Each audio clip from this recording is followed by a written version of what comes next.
دانش school کا جو واقعہ ہے، میں آپ کو یہ بیان کرنا چاہتا ہوں کہ پنجاب کے اور اسی طرح باقی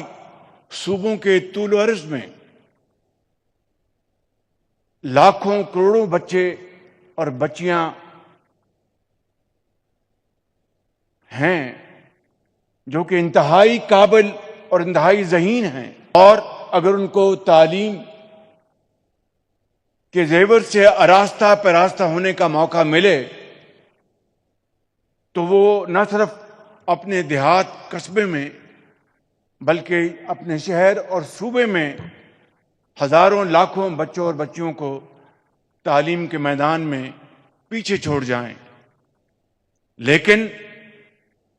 یہ کتنی ستم ظریفی ہے کہ ایک پش کے مقابلے میں وہ پاکستان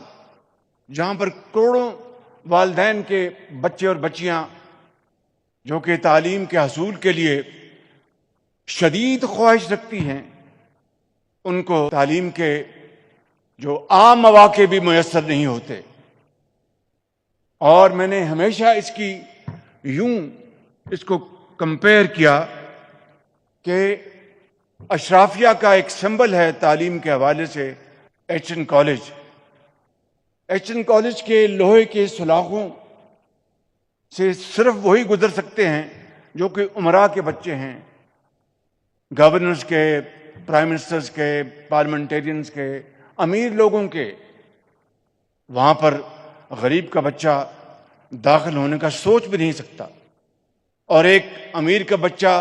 اس کی سند ہے کہ وہ ایچ این کالج میں جائے گا۔ یہ ہے وہ تضاد جس کی وجہ سے پاکستان میں تعلیم کے میدان میں ہم بہت پیچھے رہ گئے۔ لیکن الحمدللہ حالیہ سالوں میں بڑے بڑے قابل عظیم پاکستانیوں نے، حکومتوں نے، صوبائی حکومتوں نے، وفاقی حکومتوں نے کاوش کی، اور وہ انتہائی لائق تحسین ہے۔ دانش اسکول کی جو بنیاد رکھی، میں وہ اس کی وجہ آپ کو اب بتا رہا ہوں کہ اگر ایچ این کالج میں صرف امراء کے بچے جا سکتے ہیں تو پھر خداداد ملک پاکستان جو کہ حضرت قائد اعظم کی عظیم تحریک میں